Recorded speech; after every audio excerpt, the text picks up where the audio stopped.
Aloha, and welcome to Kamehameha School's Emergency Preparation Training.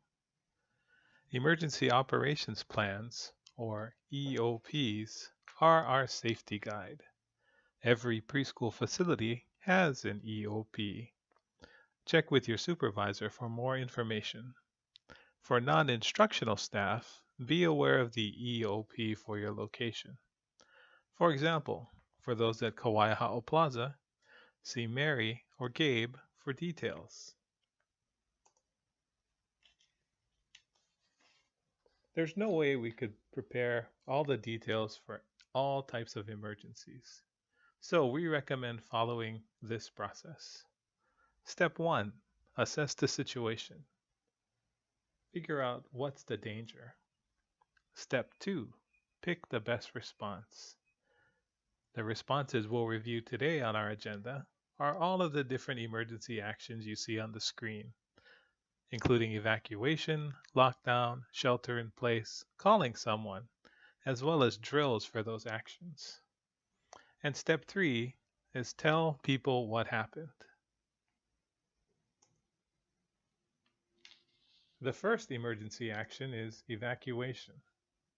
Conditions for evacuation include fire, a bomb threat, tsunami, volcanic eruption or related activities, and other conditions. For fire, refer to the site-specific EOP for guidelines. If there are pull stations located at your facility, pull them in event of the fire. If there are fire extinguishers at your facility, use them only as you need to escape. This is an area where you can use your discretion as well. If the fire is small and the extinguisher will extinguish it, you may use that. But your main purpose for evacuation is to get out of the space if you can. For other conditions that may cause you to evacuate, refer to your site-specific EOP.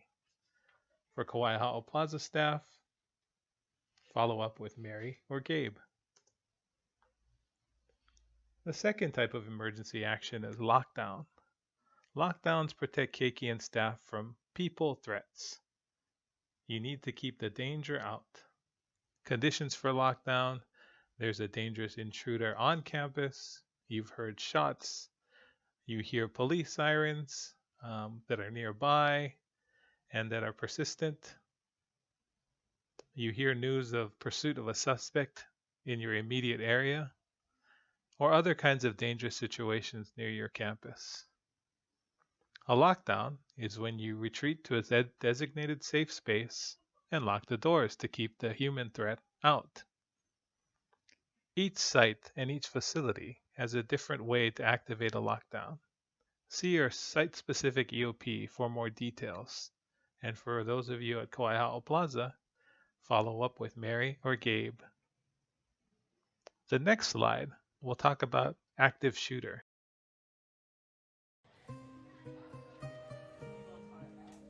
Our schools are among the safest places anywhere. Children are safer in school than they are at home, at the mall, riding their bike, or driving in a car. But as safe as our school buildings are, we've all heard reports of violent attacks in places that no one dreamed would ever be in danger. Places like Columbine, Newtown, and Franklin Regional. Troubled people sometimes lash out in violent ways. Sometimes there are warning signs, and sometimes they aren't noticed or taken seriously. The increased prevalence of guns in the home has made access to weapons much easier for children and youth. We need to be prepared for the worst to ensure students and staff members know how to protect themselves from harm. In the event that an individual enters your school with a weapon, your survival may depend on the plan you have developed and practiced far ahead of time. There are 3 things you can remember that can save a life: run, hide, fight.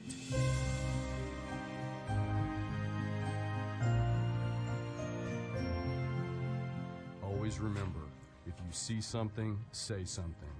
If you hear another student talking about attacking a classmate or having a weapon at school, report it. At the first sign that there is an armed intruder in your building, your initial response should be to get to a safe place. Secondly, you should alert others and call 911. I think there's been a school shooting. To get out of harm's way needs to be your number one priority. You then need to decide whether you will run, hide, or fight. If there is an escape path, you should attempt to evacuate. Students need to stay calm and move swiftly as they follow the teacher's instructions. Staff members should help students escape and prevent others from entering the area. Get out quickly, leaving personal belongings behind. The only exception is staff should take their cell phone and classroom go kit if possible.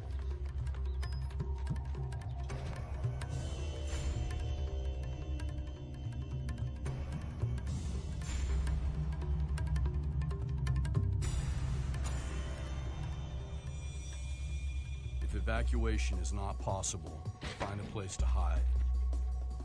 Determine if the area you are in can be secured. Stay calm and remember, help is on the way. Students can help by keeping classmates calm and listening to staff members' instructions. Block doors by using furniture and other available items. Silence all electronic devices and be very still. Even though your first instinct may be to call home, your safety depends on keeping quiet.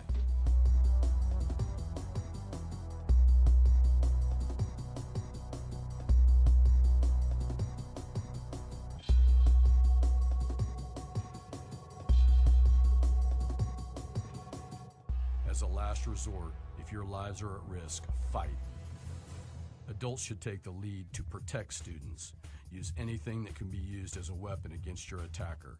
Chairs, hot coffee, fire extinguishers, books, and any other improvised weapon. Act aggressively and commit to your actions in order to disarm your attacker.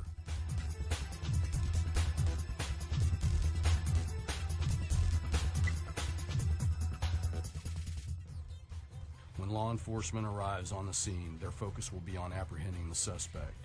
Once that has been accomplished, medical staff will then enter the building and treat any injuries. Be aware of your environment and consider all options for exiting to safety. Always have an evacuation plan that staff and students are capable of following. In an incident like this, victims are generally chosen randomly. The event is unpredictable and may unfold quickly. The first law enforcement on the scene are not there to evacuate or help the injured. They are well trained and are there to stop the attacker.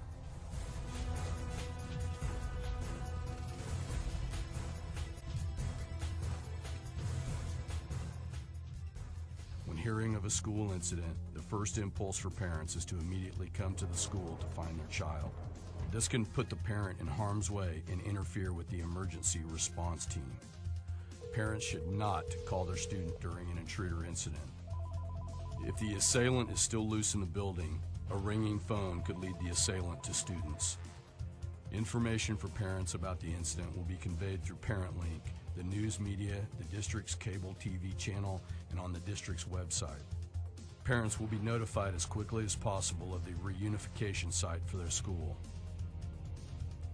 To make sure our schools are as safe as they possibly can be, we should all be aware and be prepared. If you see something, say something. Your actions can make all the difference for your safety and your survival. When dealing with an armed intruder, either at school or out in the public, there are 3 key things you need to remember to survive. Run, hide, fight.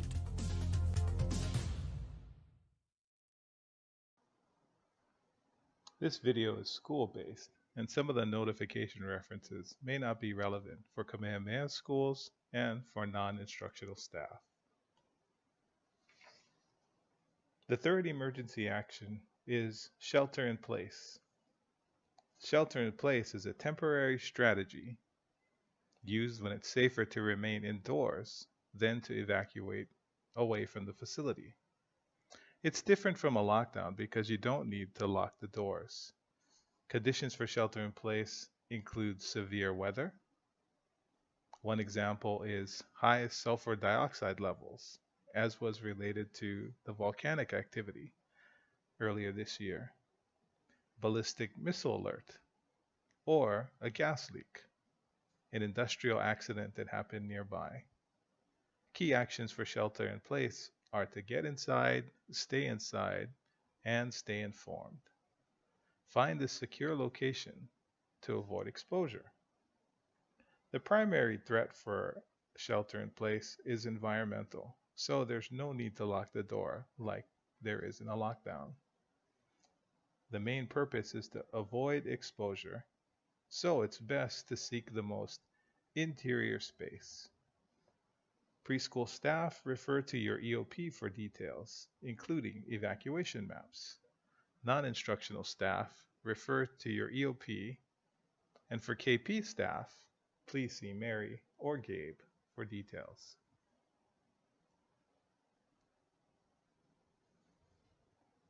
Drills.